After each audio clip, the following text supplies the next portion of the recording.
Alright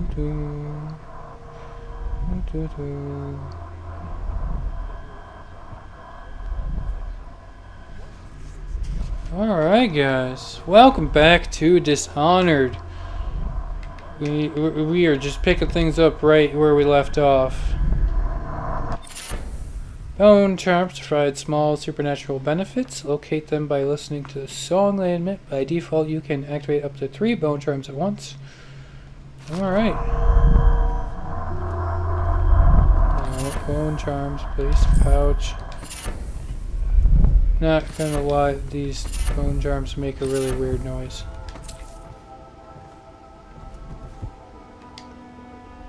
Sure, mystical fish artifact. We'll take a look at those in a second. Oh, there's so many things to read, guys. Mystical wolfhound artifact. Okay.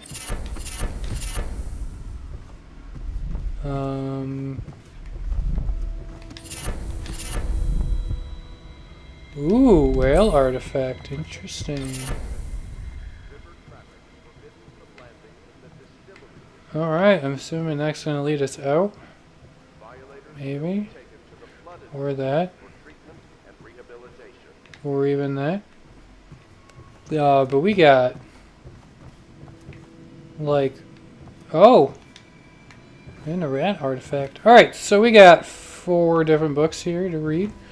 So let's go ahead and dive right on into them here in a second. I'm just going to start something real quick. And okay. Read. Rumors and sightings. Dodd. Except from an overseer's covert field report. For over a year now, I have lived away from the Abbey, without the company of my overseer brethren, or the guidance of the blind sisters of the oracular order. Days have passed with me sleeping in the dens of cut purses, murderers, and worse. And the nights have seen me prowling through the worst alleys and wretched corners of Dunwall. I have taken my meals with killers. At times I have entered beyond the city walls, meeting in forgotten graveyards and the outlying ruins frequented by those of ill means. My beard has grown long, and I wear the weathered clothing and bits of boiled leather, favored by the battle street and hater gangs, and by those rough men and women who make their trade knifing others in return for coin. My hands have run red with blood, it's true, but I have selected my targets with care, choosing among those criminals and heretics who are not fit to live, executing them justly and using their deaths as means of building my reputation. For this trick has allowed me to make my name among the murderous colleagues without taking the lives of the innocents. My goal is singular. I must impress an assassin named Duad in order to get close to him. This is a really long letter. Of all the practitioners of black magic we have tracked, none concern the abbeys as much as Dodd. It is said that his mother was a witch from one of the archaeopods off the Pandism coast, taken captive by pirates venturing far from the isles. According to legend, by the time the ship returned, the captain was dead and the witch controlled the crew, with Dodd still a shadow in her belly. The earliest stories tell of a gang killer without mercy, moving among the shopkeepers and city watch officers of Dunwall like a reaper through wheat. Then a period of silence followed. Years, we now believe, he spent traveling the Isles, studying anatomy and the occult in the great halls of learning and in hidden basements frequented by fellow dabblers in the forbidden arts. Dodd is even purported to have spent a winter in the Academy of Natural Philosophy itself. I cannot read this evening. And for a time before a schism developed, he contracted to bring more witches among his allies. All the while, he honed his craft, and it's during this time that we believe he began to concert with the outsider. Wow. New reports emerged of a dusky-skinned assassin paid by elite to eliminate their rivals in Dunwall and the other major cities across the Isles. Those who saw him and lived numbered in the handful, but all of them reported something strange. He appeared and vanished like smoke from a nearby rooftop. He gestured, and a noble woman stumbled from her balcony, falling to her doom on the cobblestone below. Most recently, as this new threat of plague has risen in Dunwall, Dodd has been seen leading a gang of men in dark leather, dressed as factory whalers in their vapor masks. They seem loyal beyond comparison for one so unworthy, leading me to wonder if some of his magic is dedicated to lulling their minds, enslaving them. Only a month ago, one young girl claims to have come upon a strange scene. Carrying a bottle of milk home to her crippled brother, she was taking a shortcut through the tailor's district.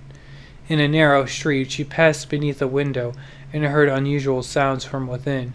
Pushing aside the ratty curtain, the girl saw into an abandoned apartment, used by miscreants for gambling and trading Haber weed. An opulent shrine had been erected against the far wall, which she recognized from the teachings given by her local overseer. A man she describes as resembling Dodd was kneeling before the shrine, muttering to an unseen spirit as if in argument. He took a carving made of pale bone from the altar before him, and the lights all went out, and a gush of unclean wind. Quiet as a field mouse, she slipped away, running until she reached her home. There can be no doubt. Dodd is an augment of the outsider, and must die, for there is no limit to the evil this man might do. This is my solemn oath, and the great purpose of my life. Until Dodd is dead and his corruption has been purged from the world, I will continue to move among the depraved, winding my way toward him. I will not drop my guise or don my overseer's mask again until Dodd breathes no more.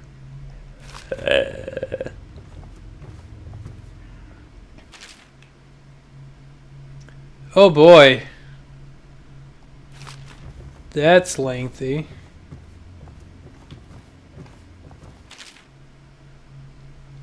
Oh, that is also lengthy. Oh my gosh, this is even more lengthy. And this one? Alright guys, I guess this episode is just going to be me reading journals to you guys. So sit back, relax, and enjoy the stories. Field Survey Notes. The Royal Spy. Excerpt from the personal memories of Hiram Burroughs, dated several years earlier. This is the 4th day, month of high cold. Progress continues on the suppression of gang activity in the distillery district, but more slowly than I had expected.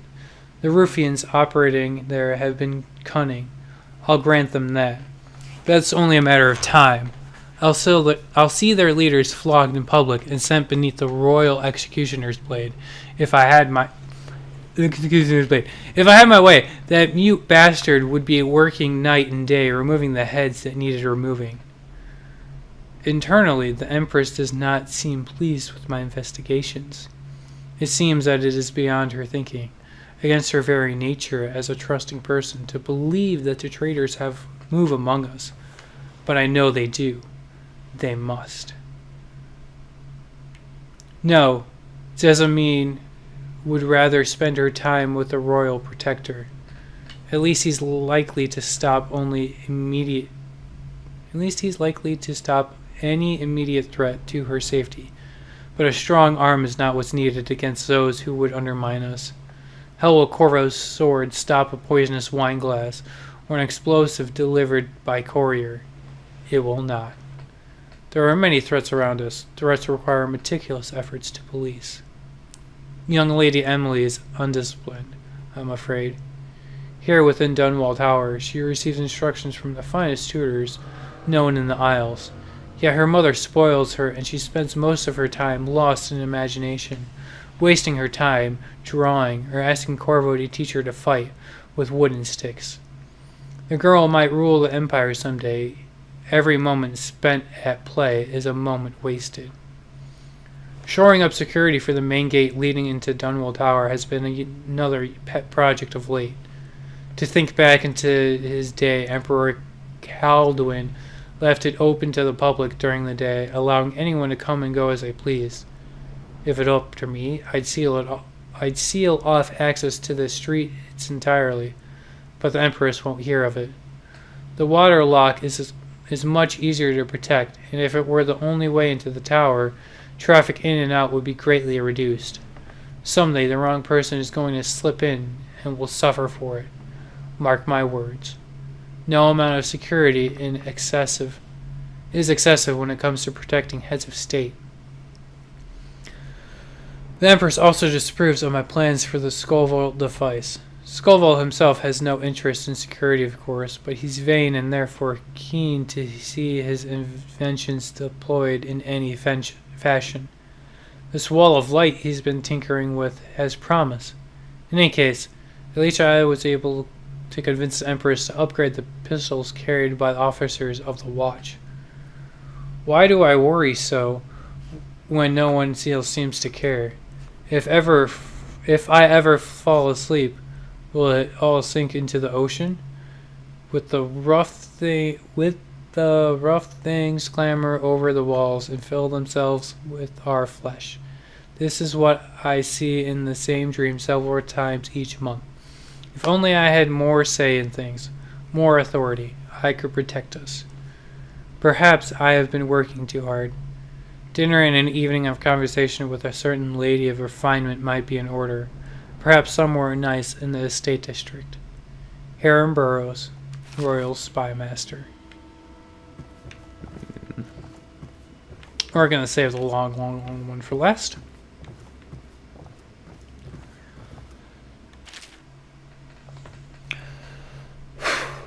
The Journey of Granny Rags. Excerpt from the Ramblings of a Street Denizen. Of course I'll tell you, dearie. I won't keep any secrets from you in the end. All the dreary days of my life are like the windows of a house. From the kitchen I can see out into the garden where the leaves and stalks are brown and bug-eaten. You can see a little lump of dirt where something was wrapped in a blanket and laid to rest along the rows of twisting vines. The front room looks out into the street where the neighbors are all setting fire to their homes, barricading themselves inside. Warm and snug, dearie. Don't forget about that bedroom, either. It sees into the dreary alley where hooligans are playing a game with an old man. The first two are hitting with sticks, and the girl with them is kicking at his dry old ribs. Oh, to have those bones, to boil them in a pot. No one lives in my house any more, dearie. No one you'd want to meet. When I lived there with my husband, we were fine people. Vera Mori, everyone would say.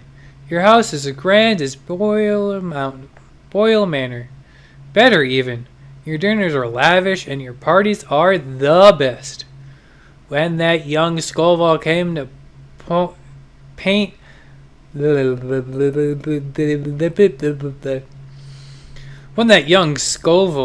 paint my portrait, I was nearly still in my prime. Radiant, he said, and he was just barely a man, so young, painting all the best people across the land. Everyone wanted a portrait by his hand, all my friends. I was the only one, dearie, wet his paint glistening on the canvas for a pretty coin.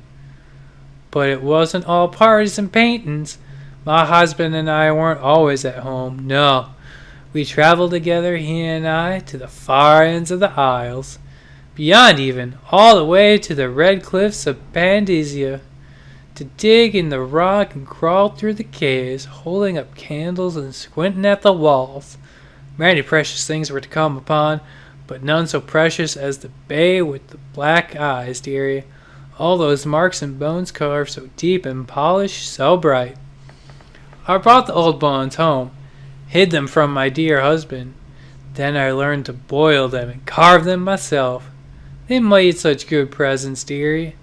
The little mute boy took them home. He loved them so. All the time he came back with new bones for me, holding them up so I could see it in his eyes, even though his tongue was still.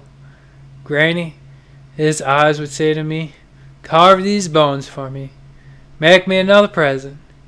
And he went so far, all the way to Donwall Tower. The royal husband himself now.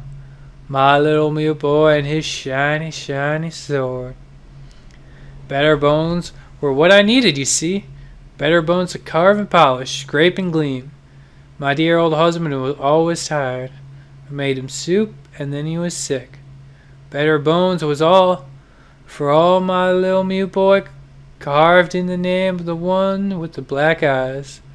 After my husband was gone, given away as birthday gifts, I didn't want to live there anymore. So now I'm old and I don't have many to give my presents to. It's sifting through the garbage for granny rags and feeding the little birdies that gather at my feet. No one wants to have tea, dearie, especially those rude louts, the Bottle Street. Slackjaw and his boys always meddling with an old woman, just trying to make her way. In the end, we'll be together with him.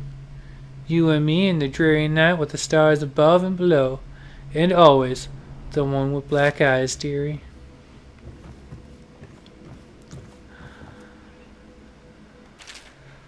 Oh boy. Alright. We're going to read this, guys. Then we're going to call it.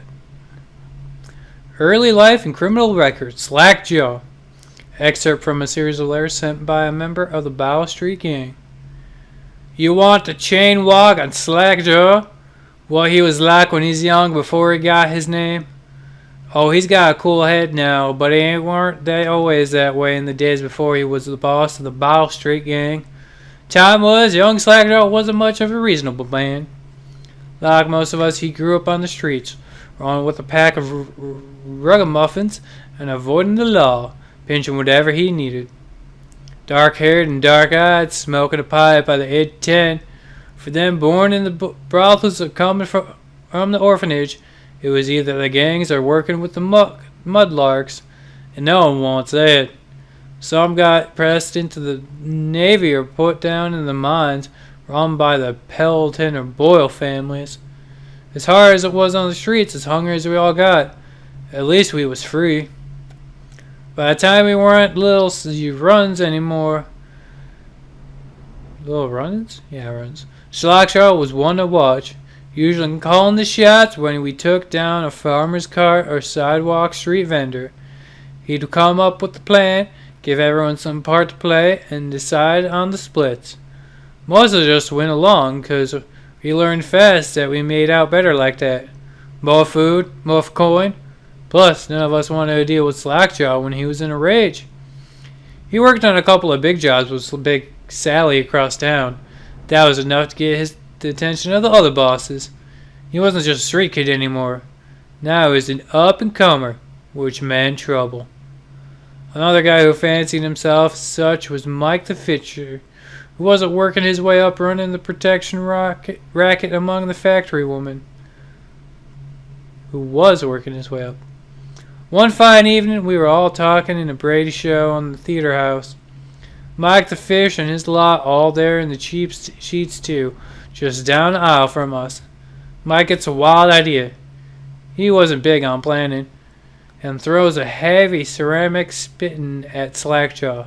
Hits a square in the face and breaks his jaw. We look to see if there's going to be a blood brawl, but Slackjaw just points at the door and we all leave, with Mike laughing at our backs. Waking up the next day without telling us why, Slackjaw motions for us all to follow. He still can't say a word, so we just come along. We stop at the docks and Slackjaw buys. Actually pays coin for it. Heavy chain, covered in hooks. It's for fishing in the deep. Something you attach to a long line off the side of a ship. It's about 4 feet, made of thick links, and there are sharp hooks coming off at different angles. Slackjaw's got that thing wrapped around his left arm.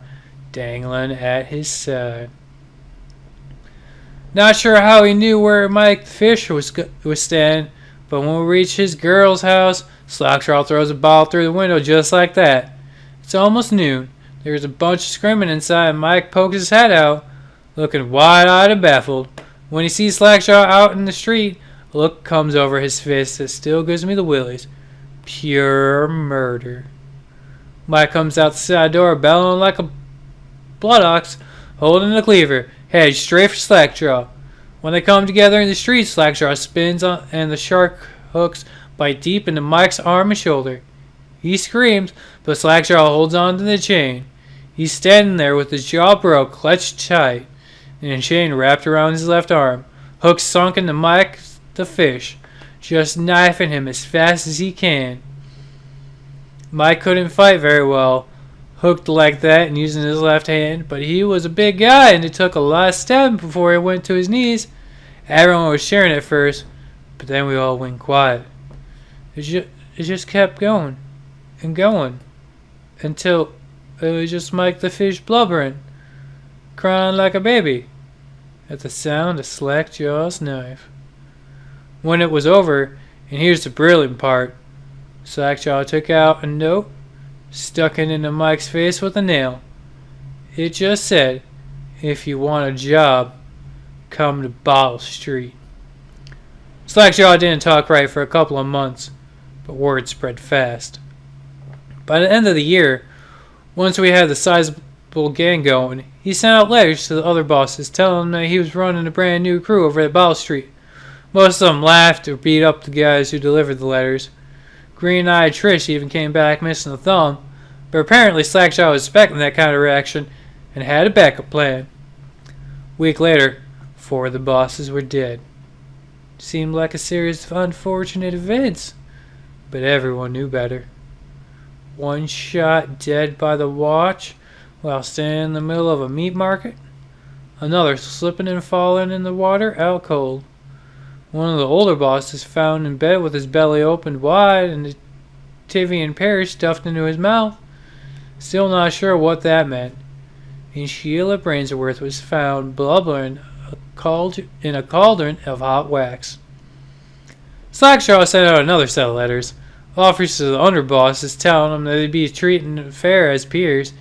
He even sent Green-eyed Trish with one of the letters. All the underbosses accepted.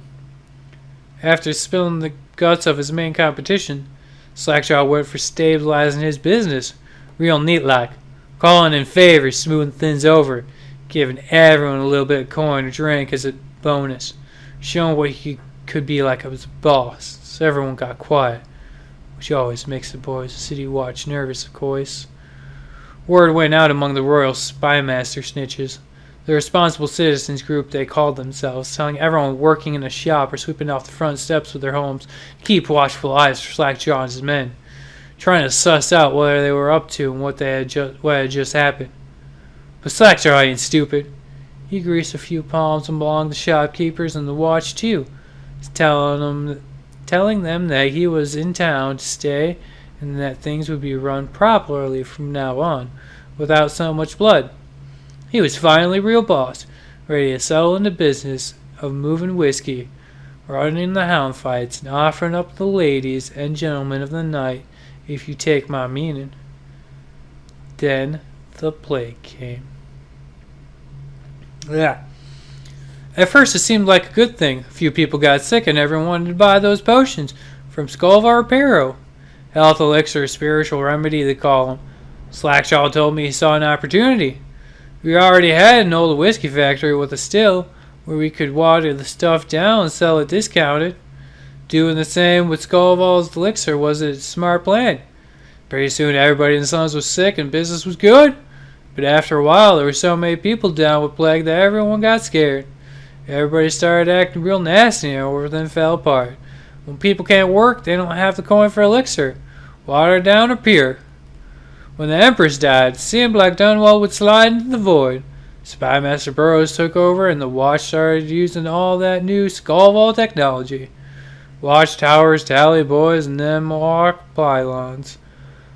They put up a wall of light across Carver Boulevard and crack down hard. But Slackjaw surprised us again. Instead of leaving town with a boat bound for Maylor or one of the other isles, he stayed and kept it all together. We get as much elixir to fight off the plague as the city watch with their taxes and rations, and that's kept us alive so far. Crowley, Bottle Street Gang. Well, guys, there's a lot of backstory. A lot of backstory for this area. So, yeah, we got. Oh, what is?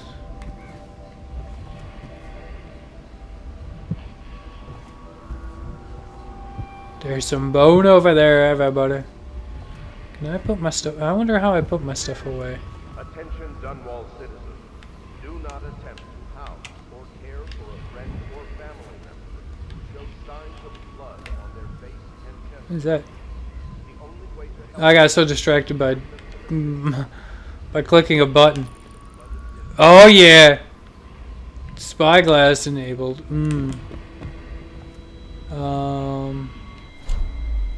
Oh, cool. Pistol, dark vision, blink. Keep it on the heart for now. Oh, cool. It's quick. Okay, cool. Alright, sorry, I got super distracted, guys. Alright, so I hope you guys enjoyed listening to the backstory of all of this. And next time we're going to go back and start exploring the city some more and see what our first task is going to be. So, until next time, guys, take care.